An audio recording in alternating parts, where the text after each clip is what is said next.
chacun, bonsoir à tous. Nous sommes très heureux ce soir de nous retrouver une fois de plus sous les regards de notre Seigneur, de notre Dieu. Ces quelques instants que nous allons passer, et bien que nous puissions vraiment placer ces moments entre les mains de notre Dieu, de notre Seigneur, et que le Seigneur encore ce soir puisse toucher nos cœurs, puisse toucher nos vies à salut, et que ce soir encore, eh bien, lorsque la parole de Dieu va être annoncée, qu'il y a encore des signes, des prodiges et des miracles. Alléluia. Notre Dieu n'a pas changé. Il est le même hier, aujourd'hui, éternellement. Et ce que Dieu a fait hier, eh bien, l'éternel Dieu est capable encore de le faire aujourd'hui. Je vous inviterai à chanter avec moi quelques chœurs et cantiques. Ce premier chant qui nous dit « Nous vous annonçons la paix, nous vous annonçons la joie, nous vous annonçons l'amour. » Et tout cela, eh bien, c'est en la personne de Jésus-Christ que nous pouvons retrouver la paix, la joie, l'amour.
Alléluia. Eh bien, ce soir, nous pouvons encore entendre un message de paix, un message de joie, un message d'amour en la personne de notre Seigneur et Sauveur Jésus-Christ. Une nouvelle création, plus sous la condamnation. Voilà, eh bien, nous qui étions sous l'esclavage, sous le joug de l'esclavage, eh bien, sous le joug du péché, eh bien, le Seigneur a fait de nous une nouvelle création. Nous sommes plus sous la condamnation, mais nous sommes libres en Jésus-Christ. À lui soit toute la gloire.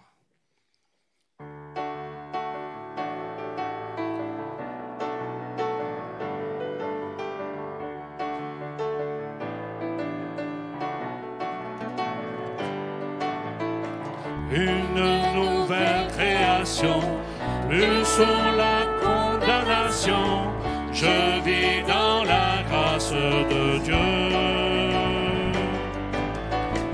Mon cœur est débordant, mon amour grandissant, je vis dans la grâce de Dieu. Je veux te louer, Seigneur, je veux te louer, Seigneur, je veux chanter tout ce que tu as fait. En moi plus de fardeau, la joie et le repos, je vis dans la grâce de Dieu. Une nouvelle création, plus sous la condamnation, je vis dans la grâce de Dieu.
je vis dans la grâce de Dieu.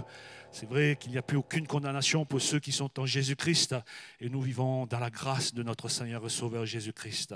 Je crois en Jésus, je crois qu'il est le Fils de Dieu.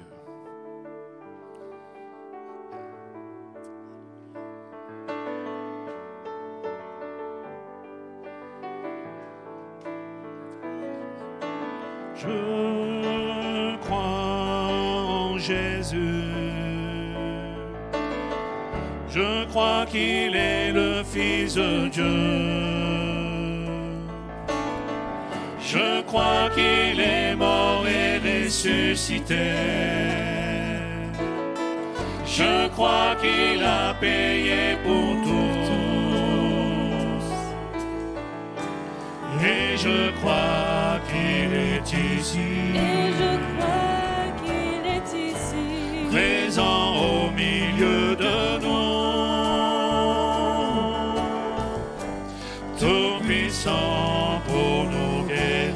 Tout-puissant pour nous guérir. Et par sa grâce nous pardonner.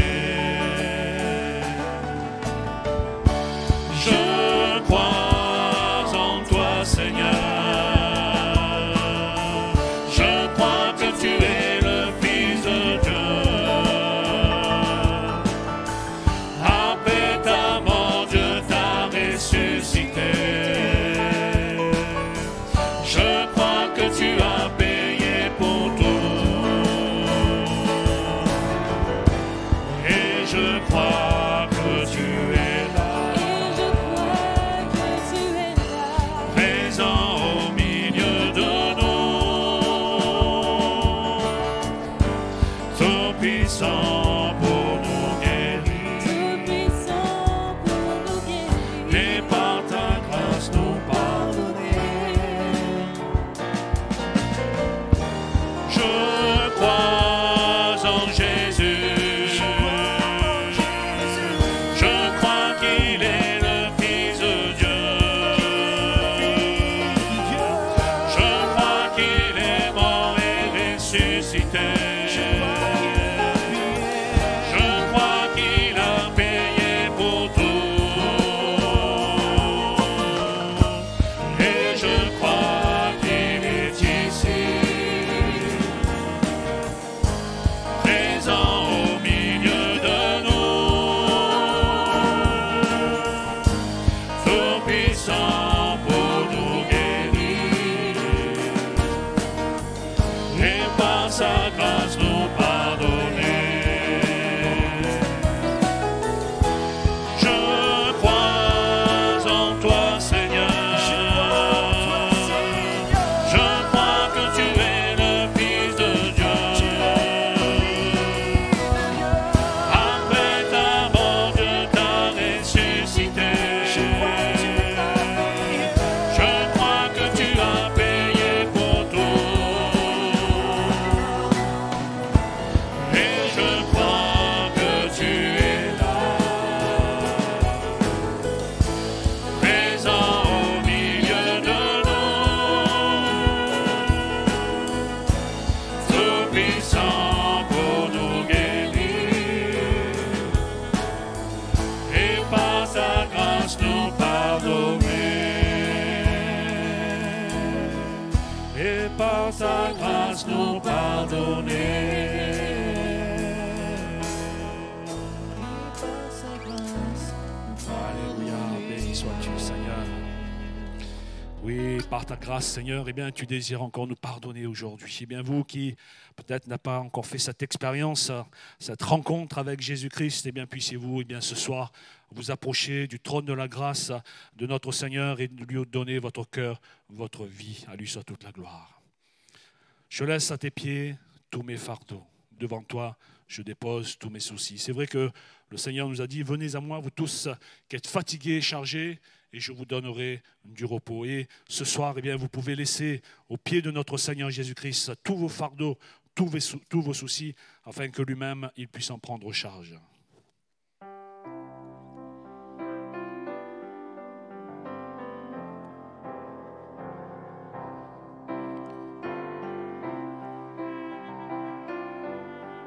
Alléluia, Jésus.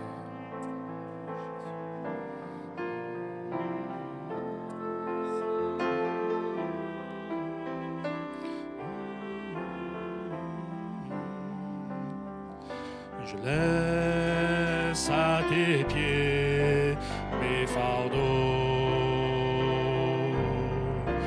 Devant toi je dépose tous mes soucis.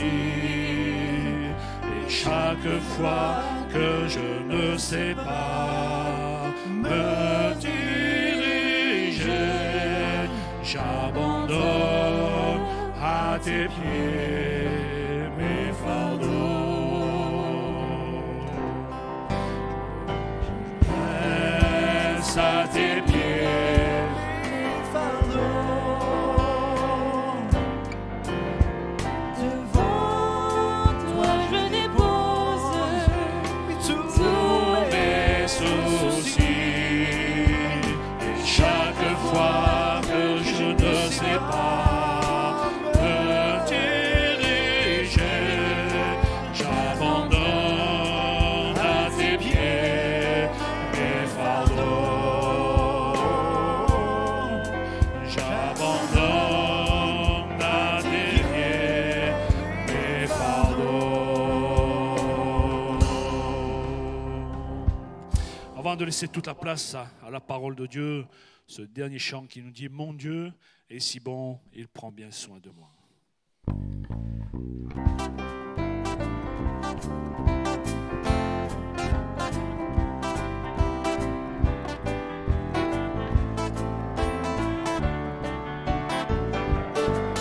Mon Dieu est si bon, il prend bien soin de moi. Ce Dieu si fidèle, c'est celui qui pense à toi. Il voudrait t'aider dans tes difficultés. Il faut que tu viennes à lui tel que tu es.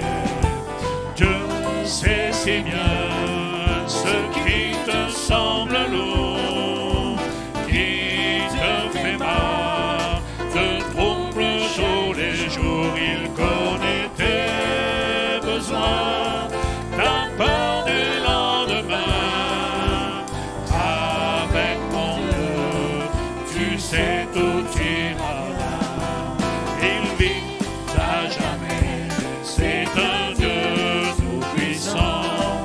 Il te répondra bien à lui. Simplement, quand tout semblera triste et désespéré, sais-tu que là-haut, tu n'es pas oublié.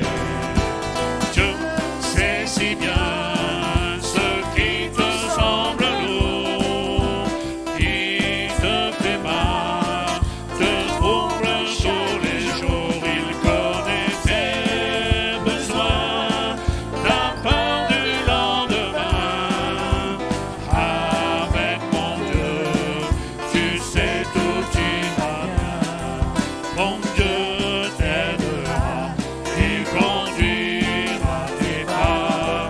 Si tu veux marcher, te plier à sa loi, alors ne crains plus, tu peux compter sur lui. Il accomplira tout ce qu'il a promis. Dieu sait si bien ce qui te semble lourd, qui te fait mal, te trouble tous les jours. Il connaît tes besoins, ta peur du lendemain. Avec mon Dieu, tu sais tout ira bien. Amen. On va laisser toute la place à la parole de Dieu. Que le Seigneur bénisse son serviteur et nous bénisse également à l'écoute de sa bonne parole.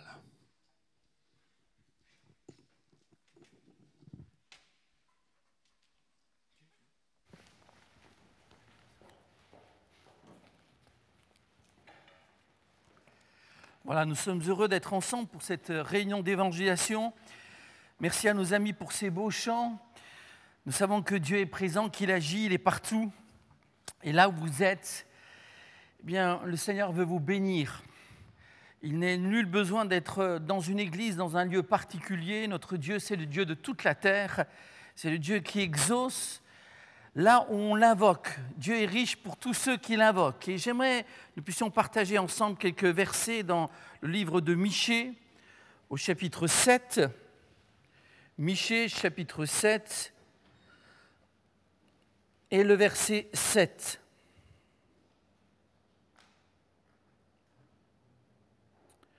Michée, chapitre 7, le verset 7. « Pour moi, dira le prophète, je regarderai vers l'Éternel, je mettrai mon espérance dans le Dieu de mon salut.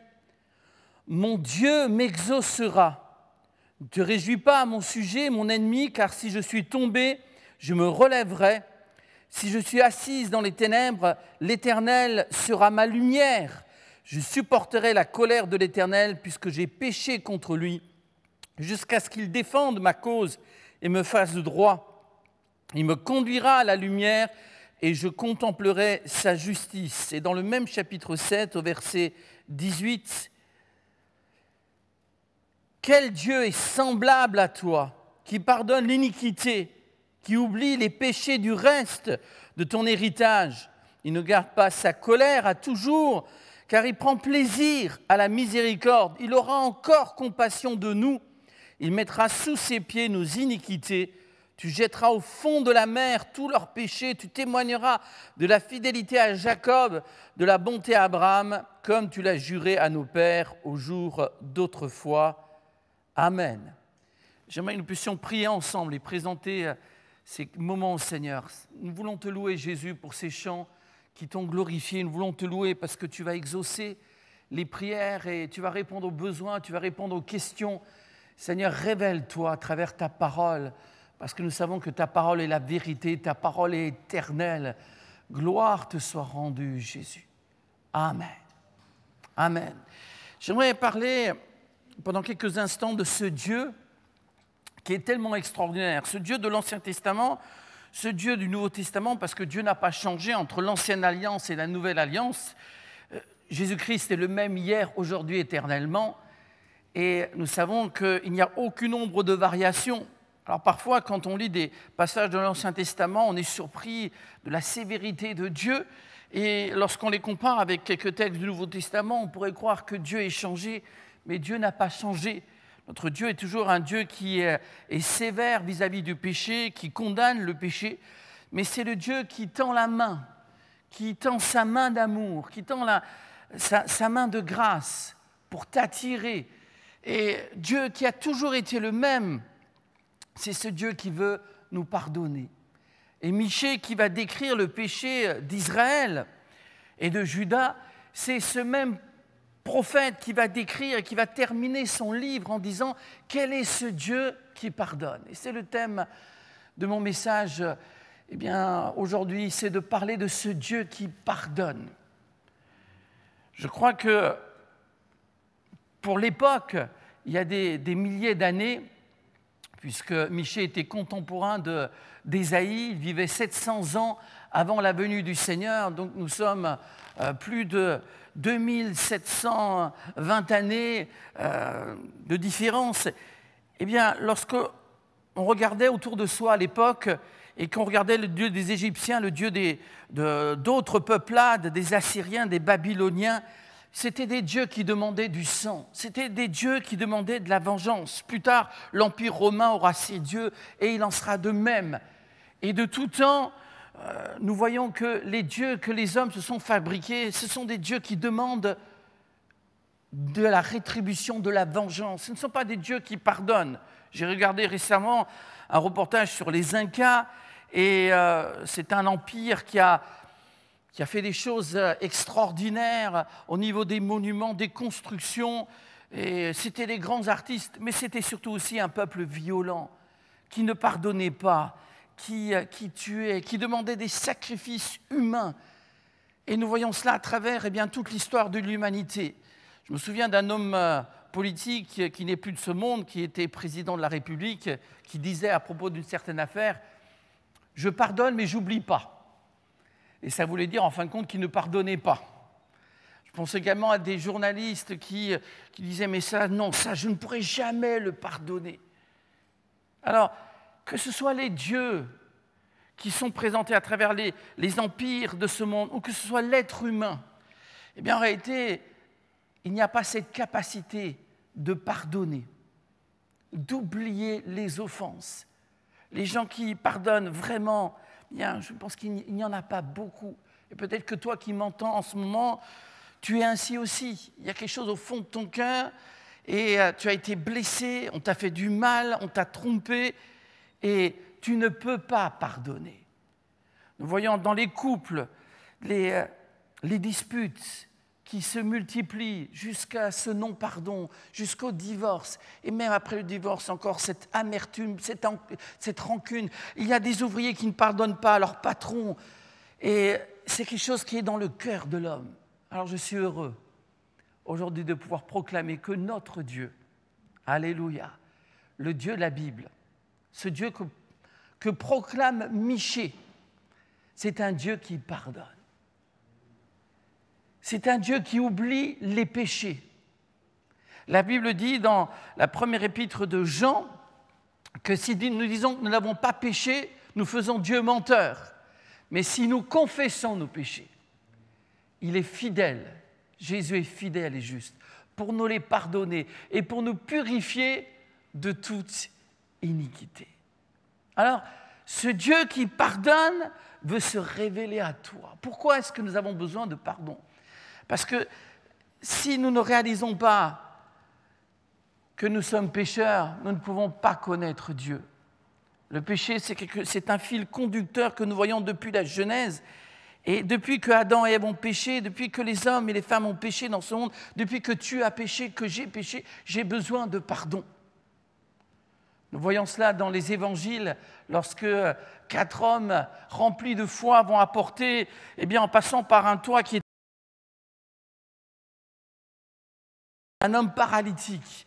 Et la réaction normale, c'est de dire « Seigneur, guéris cet homme paralytique, qu'il puisse se lever, qu'il puisse travailler, s'occuper de sa famille, qu'il puisse de nouveau retrouver ses capacités. Il a besoin de toi, accorde-lui la guérison. » Et puis, vraiment, nous sommes étonnés parce que Jésus dit à cet homme paralytique « Tes péchés te sont pardonnés. » Quel est ce Dieu qui pardonne ?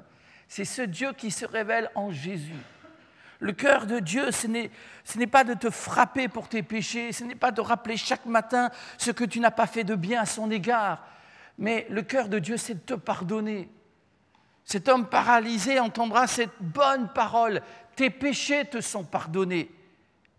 Et dans la victoire de Jésus, dans le salut que Dieu donne, il y a aussi la guérison divine. C'est par ces meurtrissures que nous sommes guéris. Et cet homme entendra la parole du Seigneur qui va lui dire « Lève-toi et marche ». Cet homme paralytique va se lever et marcher et ce sera un nouveau départ.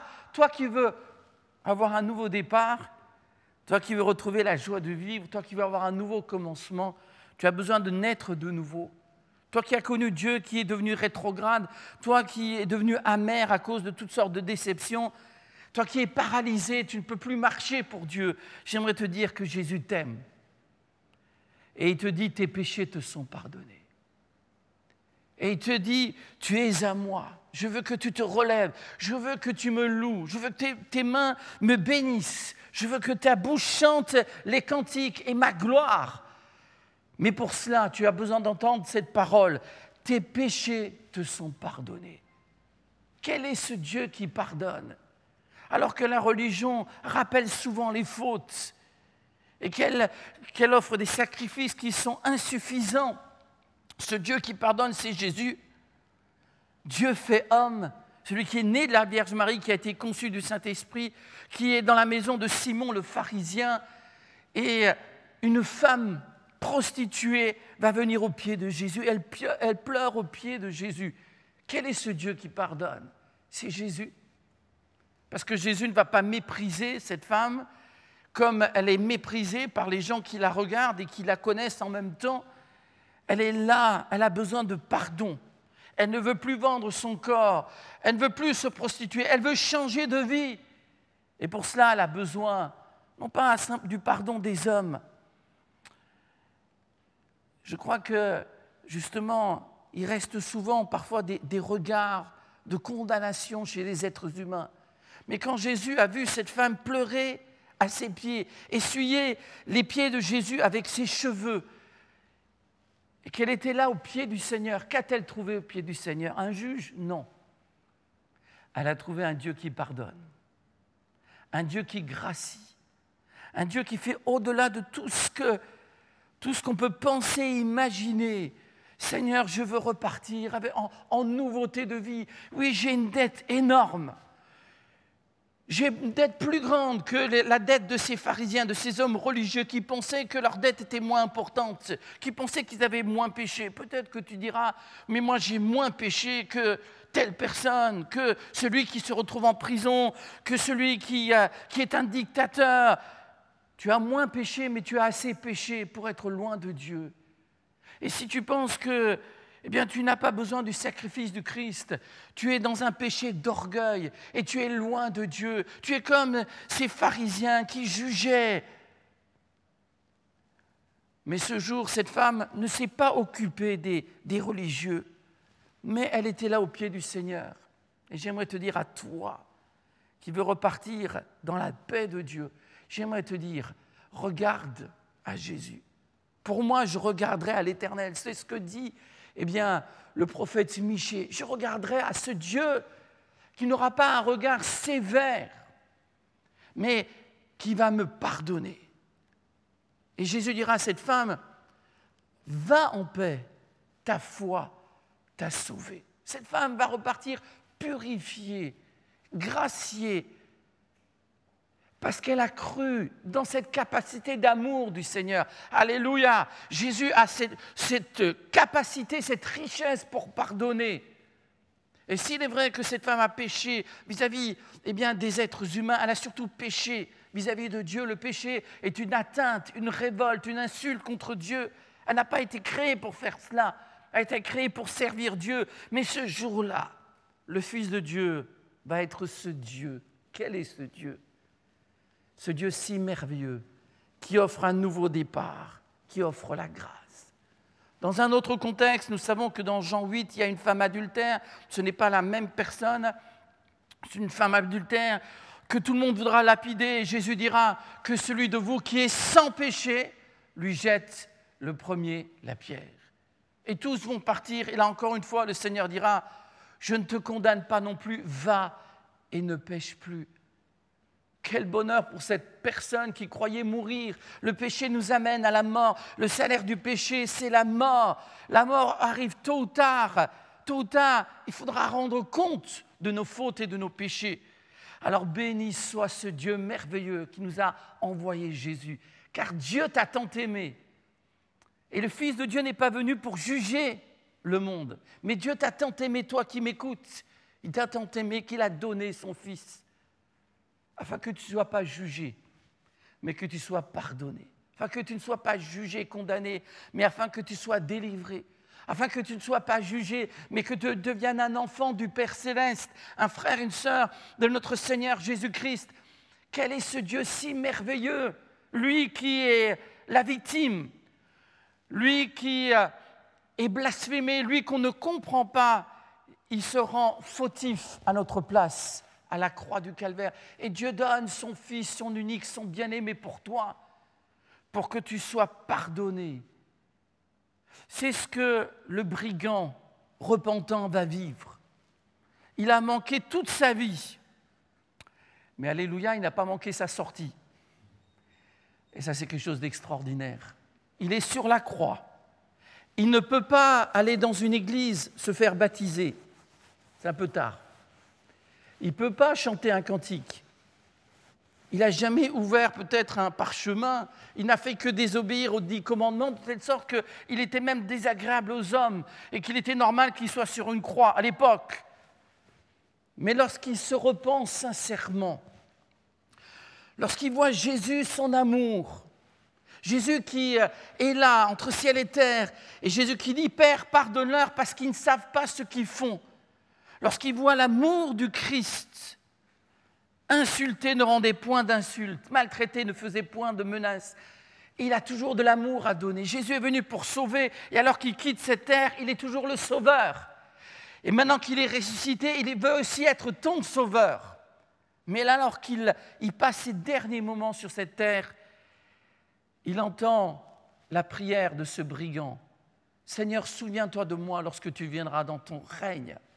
Quelle foi que la foi de ce brigand qui croit que le crucifié Jésus va régner. Et nous le croyons. Nous croyons que cet humble et doux Sauveur, ce Nazaréen, ce méprisé, celui dont les hommes n'ont pas voulu, celui dont son peuple n'a pas voulu, qui a été frappé pour nos iniquités, nos fautes, celui qui était là sur un ânon, le petit d'une ânesse, et qui est monté donc vers Jérusalem. Voici ton roi, viens à toi, plein de douceur. Celui qui est plein de douceur, un jour va régner. Il va régner sur l'univers tout entier. Il règne déjà dans le ciel, mais il régnera bientôt sur la terre. Et tous ses ennemis seront comme le marchepied duquel il va descendre pour manifester sa gloire. Je t'invite à laisser régner Jésus dans ton cœur et pour cela, reçois son pardon, reçois sa grâce. Et ce brigand repentant le croyait. Il va dire, mais souviens-toi de moi. Jésus ne lui a pas dit, mais tu as loupé toute ta vie, c'est trop facile. Jésus ne lui a pas dit, tu ne le mérites pas. Personne ne mérite le pardon de Christ. Tu as fait trop de mal autour de toi. Jésus ne lui a pas dit cela. Jésus lui a dit, je te le dis aujourd'hui, tu seras avec moi dans le paradis. Quel est ce Dieu qui pardonne? Si ce n'est Jésus sur la croix. Et il t'offre cette grâce. Et cet homme est mort, ce brigand est mort, mais il a été le premier à entrer dans la présence de Dieu. Alléluia, mais quelle merveille! Et toi aussi, tu peux le réaliser. Savoir que tous tes péchés sont effacés, toutes tes fautes, toutes les mauvaises paroles, les mauvaises pensées. Tu es lavé dans l'eau de sa parole et tu es lavé par le sang de l'agneau. Quel est ce Dieu qui pardonne? À Thomas, l'incrédule, l'entêté, si je ne vois pas ces blessures, si je ne mets pas mon doigt dans ces blessures, je ne croirai point. Mais Thomas, lui aussi, recevra le pardon. Nous sommes émerveillés par cette puissance de pardon qui a touché un blasphémateur, un homme violent, un rebelle, comme Saul de Tarse. Alléluia, il a été transformé. Et Dieu a montré en pardonnant à Saul de Tarse qu'il peut te pardonner à toi aussi. Je ne sais pas où tu en es avec Dieu. Je ne sais pas si tu es un rétrograde, si tu es éloigné, si tu es loin de Dieu. Néanmoins, j'aimerais te rappeler ces paroles qui sont formidables dans le livre du prophète Michée, lorsqu'il est dit au chapitre 7 que, effectivement, même si je suis tombé, je me relèverai. Ne te réjouis pas, mon ennemi.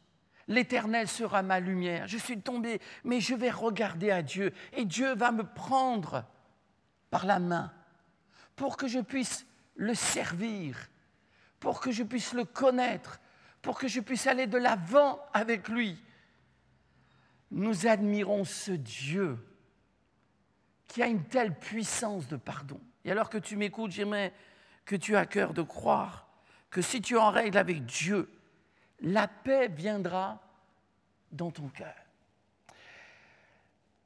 Michée a écrit, donc il y a bien longtemps, et il a écrit à l'époque du roi Jotham, c'est au chapitre 1, verset 1er, du roi Jotham, du roi Akab et du roi Ézéchias. Jotham était un homme selon le cœur de Dieu, et Ézéchias était un homme qui aussi était agréable à l'Éternel, mais entre ces deux hommes qui étaient vraiment selon le cœur du Seigneur, il y avait un homme qui s'appelait Akab. Et Akab n'a eu de cesse durant toute sa vie de faire du mal, de tromper son Dieu. Il a fait cesser le sacrifice, il a souillé le temple. Il s'est marié à une femme qui s'appelait Jézabel, et c'était un couple qui était connu pour pour être un couple diabolique. Et ils ont amené le peuple d'Israël à se vautrer de plus en plus dans le péché, de telle sorte que, déjà à l'époque, Michée était obligé de prêcher, de proclamer que Dieu devait juger ce peuple qui s'éloignait de plus en plus de lui. Alors il y a eu des rois qui ont suivi Dieu, il y a des rois qui se sont éloignés de Dieu, mais Akab a commis des choses abominables. Et Akab me fait penser au roi de ce monde. Finalement, maintenant, il n'y a plus de frontières. Nous sommes dans le même monde. Nous avons les informations qui concernent les États-Unis, la Chine et d'autres, la Russie. En même temps, ce qui arrive dans ces pays, nous le voyons aux informations, nous le voyons sur Internet, nous le voyons à la télévision. Et le monde est devenu un petit village. Et nous voyons que Akab règne. Nous voyons que ce monde s'éloigne de plus en plus de Dieu, que les gens se tournent vers l'occultisme, que les gens veulent toujours tout relativiser, que les gens veulent excuser le péché, et que finalement, il y a des lois de péché qui sont votées. Et il ne faut surtout pas toucher à ceux qui voudraient faire du mal, il faut laisser faire les gens, laisser-les vivre leur mauvaise pulsion. Qu'est-ce qui arrive? On est dans des temps qui sont troublés, où il n'y a plus d'autorité, il n'y a plus de référence. On ne sait plus qui décide. Et ce monde est prêt pour l'Antichrist. Ce monde est prêt pour des malheurs qui vont être de plus en plus forts. Si on ne veut pas suivre le Christ, on finira par suivre l'Antichrist. La Bible dit « Celui qui n'est pas avec moi, il est contre moi. Et celui qui n'assemble pas avec moi, il disperse. » Alors peut-être que tu fais partie de ces gens qui disent « Ah ben moi, je suis tolérant. » Et aujourd'hui, ce mot « tolérant », c'est un mot qu'on utilise pour véhiculer le péché, pour permettre au péché d'aller de l'avant. Je suis tolérant, mais je suis contre personne. Oh, mais je suis contre moi, je suis d'accord avec vous. Ce sont des gens qui sont des caméléons qui prennent la couleur de l'endroit où ils sont. Mais personne n'est neutre dans la Bible. Et j'aimerais encore une fois te le dire, si tu n'es pas avec Jésus, tu es contre lui. Et si tu n'assembles pas avec lui, tu disperses. Dans le prophète Michée, au chapitre 5 et au verset 1, il est dit « Et toi, Bethléem Ephrata, tu n'es certes pas la moindre entre toutes les villes de Juda, parce que de toi sortira un chef qui paîtra Israël, mon peuple. C'est lui qui ramènera la paix. » Michée prophétise la naissance, le Sauveur, celui qui est là parce que Dieu l'a voulu. Dieu ne veut pas que tu te perdes. Dieu ne veut pas que tu te séduises toi-même, que tu te trompes toi-même. Dieu a un plan d'amour. Je disais, quel est ce Dieu semblable à ce Dieu de la Bible qui pardonne? Tu as besoin du pardon de Dieu, mais j'aimerais te dire que Dieu a pris plaisir, sa volonté, c'est de te pardonner. Et c'est pour cela qu'il a envoyé cet enfant, Jésus. C'est pour ça que Jésus est né à Bethléem. C'est Dieu qui prend plaisir, il veut te pardonner. Il y a même un verset qui dit « Notre Dieu ne se lasse pas de pardonner. Revenez à moi et je reviendrai à vous. » Et si tu goûtes au pardon de Dieu, si tu peux lui dire toutes les mauvaises choses qui sont en toi, si tu peux confesser tous tes péchés et dire « Seigneur, toi tu es capable de me pardonner. Toi tu es capable d'effacer tout ce que j'ai fait du mal parce que j'en ai besoin, mais parce qu'aussi c'est toi qui le désires. Alors je veux t'adorer, Seigneur. » Comment peux-tu avoir une communion avec Dieu si tu n'as pas goûté au pardon de Dieu? Si tu viens dans la maison du Seigneur et que tu repars avec le même cœur dur, avec un cœur de jugement, tu n'as pas rencontré ce Dieu d'amour. Et à l'époque, du temps du prophète Michée, les gens allaient au temple, ils glorifiaient le Seigneur de leur bouche. Mais comme l'a dit le prophète Ésaïe, puisque Ésaïe et Michée ont vécu à la même époque, ce peuple m'honore des lèvres, mais son cœur est éloigné de moi. Si ton cœur est éloigné du Seigneur, tu as besoin du pardon de Dieu. Tu as besoin de le regarder. Si nous confessons nos péchés, si tu ne les confesses pas, il y aura un brouillard sur ta vie spirituelle. Il y aura des nuages qui vont s'amonceler. Et il y aura le tonnerre de Dieu. Mais si tu confesses tes péchés, eh bien le vent du Saint-Esprit va chasser tous ces nuages. Alléluia. Et tu vas voir la face de Jésus. Tu seras en communion. Si nous confessons nos péchés, nous sommes mutuellement en communion. Si nous sommes dans la lumière, nous voulons cette lumière. Nous voulons la gloire de Dieu. Nous voulons marcher côte à côte avec le Seigneur. Nous voulons le joug de Jésus, ce joug qui est doux. Nous voulons écouter sa bonne parole. Nous voulons voir sa gloire. Si Dieu était venu dans sa sainteté, eh bien, il nous aurait consumés dans toutes nos fautes et dans tous nos péchés. Mais Dieu est venu en toute simplicité, en toute humanité. Il est venu dans la personne de Jésus. Et si c'est ton besoin d'être pardonné, j'aimerais insister, ce Dieu si extraordinaire, qui est semblable à ce Dieu qui pardonne? C'est parce qu'il veut te pardonner. J'aimerais te rappeler pendant quelques instants ce Père dans Luc chapitre 15 qui symbolise ce Dieu dont Michée nous parle dans le chapitre 7. Le Père attendait tous les matins et tous les soirs. À chaque moment, il attendait que le Fils qu'il avait quitté revienne. Ce Fils qui était présomptueux, et le péché, c'est être présomptueux contre Dieu, c'est être orgueilleux. On ne peut pas être heureux loin de Dieu. On ne peut pas s'épanouir loin de Dieu. Ce jeune homme est parti en méprisant son père. Il n'aurait pas dû toucher l'héritage, mais Dieu nous donne un héritage. Il nous laisse vivre notre vie. Et ce jeune homme est parti et il a découvert que finalement, ses amis n'étaient que des amis intéressés, que dans le besoin, on va lui donner un travail qui était dégoûtant. Et ces péchés qui sont un plaisir, un moment, deviennent dégoûtants, produisent l'amertume, de telle sorte que même des gens se jugent eux-mêmes. Parfois même les gens ne veulent pas du pardon de Dieu, ils ne se pardonnent plus à eux-mêmes. Si c'est ton cas, j'aimerais dire que cela aussi c'est un péché. Dieu veut te pardonner. Et le fils prodigue était là, il était sous la coupe d'un maître cruel qui s'appelle le diable.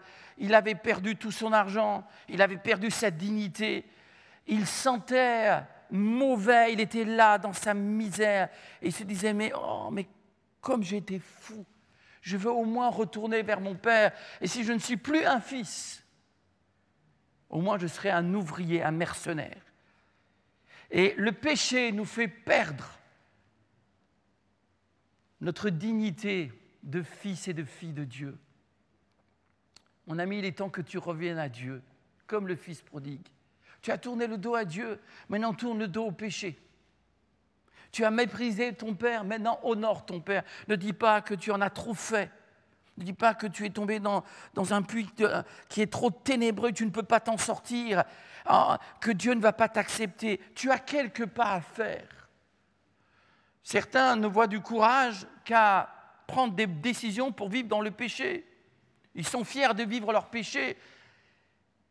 Mais toi, prends du courage pour confesser ton péché.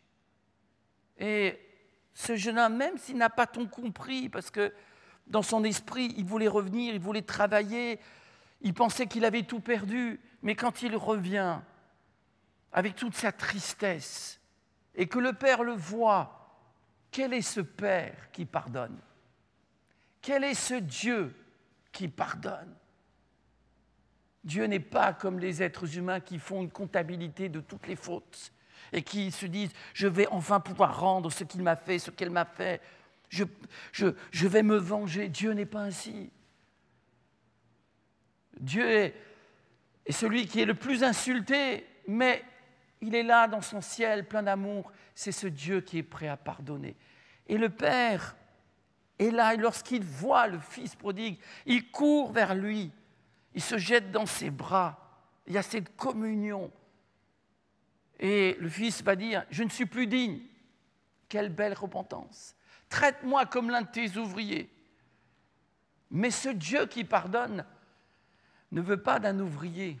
Nous ne pouvons pas payer et rendre à Dieu. Nous ne pouvons rien faire. Nous avons besoin d'un sauveur. Ce sauveur dont Michée nous parle au chapitre 5, verset 1er. Nous avons besoin de la manifestation de la grâce de Dieu. Dieu qui te tend la main. Nous ne pouvons rien rendre à Dieu. Dieu ne veut pas des ouvriers. Il veut des fils et des filles. Il veut que tu sois pardonné, lavé. Cet homme, ce fils prodigue, va prendre une bonne douche, va avoir un vêtement, un nouveau vêtement. Et le père ne va pas lui dire, tu vas vite aller travailler au champ, parce qu'il te faudra des siècles et des siècles pour payer ce que tu as gaspillé. Non, c'est mon fils, il était mort. Il est revenu à la vie. À Dieu soit la gloire. Parce que ce fils va se réjouir, il va y avoir la fête. Il va recevoir le pardon, il va comprendre que son père ne veut pas un ouvrier, il veut son fils. Et Dieu te veut. Dieu te veut comme un enfant qui devient adulte, qui dit non au péché. Il te veut comme un fils, comme une fille. Il te veut avec les vêtements de la pureté. Il te veut avec l'anneau d'une nouvelle alliance, l'alliance de la grâce, du pardon des péchés. Il te veut dans la fête. L'évangile, c'est une fête. Alléluia. Nous sommes tous des graciés, des rachetés. Nous sommes pardonnés par ce Dieu qui n'a pas d'équivalent, ce Dieu dont les pensées sont bien au-dessus de nos pensées. Autant l'Orient est éloigné de l'Occident, autant les cieux sont élevés au-dessus de la terre, autant il est loin de nous nos transgressions. C'est une image de la croix. C'est les cieux qui sont élevés au-dessus de la terre, et c'est l'Orient qui est éloigné de l'Occident. C'est l'image de la croix. Ce Dieu qui te pardonne, ce sang qui a coulé pour toi est toujours puissant pour te pardonner, quels que soient les péchés que tu aies commis. J'aimerais que tu t'identifies à ce Fils qui va recevoir le pardon, qui va rentrer dans la maison du Père, alors que le pharisien orgueilleux, le fils aîné, ne voudra pas rentrer dans la maison du pardon. La maison de Dieu, c'est une maison de pardon. Qui que tu sois, tu es invité à rentrer dans la maison de la grâce de Dieu. Nous sommes étonnés de voir toute la patience du Seigneur. Et j'aimerais terminer ce message en disant que Michée est celui qui va parler de la part de Dieu avec une telle puissance, une telle force, et qui va parler comme à travers les siècles, parce que dans ce beau livre de Michée, il est même question du millénium. Toi qui aspires à la justice, j'aimerais te dire, ne te fais pas trop d'illusions. Ce ne sont pas les politiques, les organisations humaines. Bien des gens sont sincères dans leur désir de changer le monde, mais le monde ne pourra pas changer sans notre Seigneur Jésus. Ce monde changera lorsque Jésus posera ses pieds sur le mont des Oliviers. Et Michée parle de la suite des temps, où il y aura un gouvernement mondial de par Jérusalem, de par sa grâce. Et pendant 1000 ans, les gens vivront en paix. J'aimerais que tu réalises que même s'il y a beaucoup de gens de bonne volonté ici-bas, il y a un principe qui veut que le diable est toujours le prince de ce monde. Et où tu es fils et fille de la rébellion, du non-pardon, et que puisque tu ne reçois pas le pardon de Dieu, tu ne donnes pas ton pardon à ceux qui t'ont offensé. Et tu es en train de vivre ce que dit le Notre Père. Père, pardonne-nous nos offenses comme nous pardonnons à ceux qui nous ont offensés. Si je ne pardonne pas à ceux qui m'ont offensé, Dieu ne peut pas me pardonner. Maintenant, si tu réalises que ce monde est sous la puissance du diable et que ce n'est pas un problème politique, mais c'est un problème du cœur de l'homme. Le cœur de l'homme est méchant. Il est rancunier, mais notre cœur doit être transformé. Dieu veut nous donner un nouveau cœur. Il veut écrire quelque chose de nouveau dans notre vie, dans ta vie. Si tu réalises qu'il faut d'abord que Jésus revienne. Quand il reviendra, le monde changera. Alors, tu ne peux peut-être pas changer le monde, Mais tu peux changer ta vie en recevant le pardon de Dieu. C'est Jésus qui va changer ta vie, mais tu as la responsabilité, comme le fils prodigue, de rentrer à la maison du Père. C'est ta responsabilité. Dieu ne veut pas te pardonner si toi tu ne le désires pas. Dieu le désire. Dieu veut t'accueillir. Alors confesse tes péchés. Offre ta vie au Seigneur. Et si ta vie est transformée, tes amis le verront. Si tu es rempli de Jésus, de celui qui pardonne, tu pourras pardonner et tout le monde sera étonné. Tu pourras changer le monde qui est autour de toi. Tu pourras être un objet de bénédiction dans ta famille, dans ton travail, dans ton voisinage. Et tu es responsable de cela. Dieu veut te transformer. Dieu veut que tu rayonnes le pardon de la grâce de notre Dieu. Regarde à la croix du Calvaire. Quel est ce Dieu semblable à l'Éternel qui pardonne les péchés et les iniquités? C'est le Dieu du Calvaire. C'est le Dieu de la croix. C'est le Dieu qui nous a donné Jésus. C'est la bonne nouvelle de l'Évangile. J'aimerais qu'on puisse se recueillir quelques instants et prier ensemble. Seigneur, je te remercie parce que tu es ce Dieu qui pardonne. Je te demande que, à travers ces quelques paroles, tu touches les cœurs parce que je n'ai pas donné mon opinion, mais j'ai partagé ton message d'amour, de grâce et de paix. Je demande que ceux qui m'écoutent maintenant puissent demander pardon de tous leurs péchés, de toutes leurs fautes, et qui réalisent ce verset merveilleux, 1 Jean 1,9. Si nous confessons nos péchés, il est fidèle et juste pour nous les pardonner et pour nous purifier de toute iniquité. Je t'invite maintenant à demander pardon de toutes tes fautes et de tous tes péchés. Confesse-les. Je t'invite aussi à pardonner à ceux qui t'ont blessé. Je t'invite à ne pas te croire être une victime quand toi-même, parfois, tu as été le bourreau. Mais je t'invite à recevoir le pardon de Dieu, à dire « c'est de ma faute ». Laisse le Saint-Esprit te donner cette tristesse divine qui te pousse à la repentance et qui t'offre une nouvelle vie. Là où tu es, tu peux te mettre à genoux et tu peux dire « Seigneur, je te demande pardon pour mes fautes. Reçois-moi comme le Fils prodigue. Je veux faire partie de la fête de Dieu. Je ne veux pas connaître le jugement de Dieu, qui un jour arrivera tôt ou tard. Mais je veux recevoir le pardon. Je veux connaître la fête du pardon, la fête de la grâce de Dieu. » Alors si tu as fait cette prière, il y a de la joie dans le ciel. Pour un seul pécheur, une seule pécheresse qui se repent. Si une brebis s'égare, le berger va chercher cette brebis. Et si un frère et une sœur s'est éloigné, le Seigneur veut la ramener. Il y a la fête.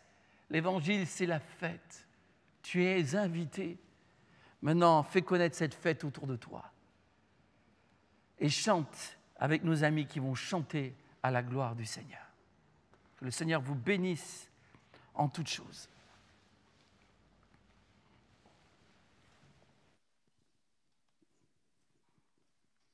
Gloire à Dieu, nous bénissons le Seigneur. C'est vrai que notre Dieu veut encore accorder le pardon cet après-midi, ce soir. Et c'est vrai que nous pouvons peut-être ne pas être compris des hommes, mais Jésus, lui, il nous comprend. Comme dit ce chant, nul ne comprend comme Jésus.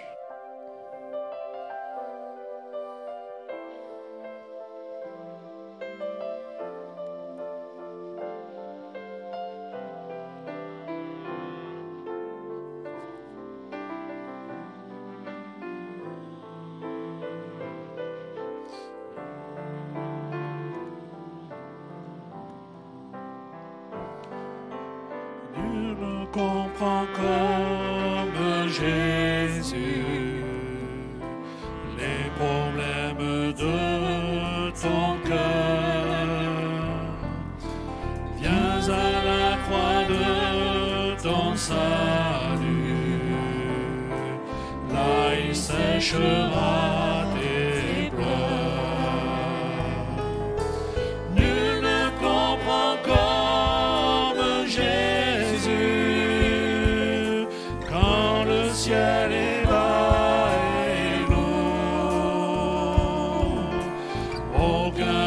si près de toi que Jésus, confie-toi en son amour. Nul ne comprend comme Jésus à tes besoins il pourvoit. Le fardeau sur lequel tu vas, il le porte sur la croix. Nul ne comprend comme Jésus quand le ciel est bas et lourd. Aucun n'est si près de toi que Jésus. Confie-toi en son amour. Nul ne comprend comme Jésus ta déception, ta langueur, pour mettre fin à ton malheur. Il reste encore ton sauveur. Nul ne comprend comme Jésus quand le ciel est bas et lourd. Aucun n'est si près de toi que Jésus. Confie-toi en son amour. Nul ne comprend comme Jésus quand le ciel est bas et lourd. Aucun n'est si près de toi que Jésus. Confie-toi en son amour.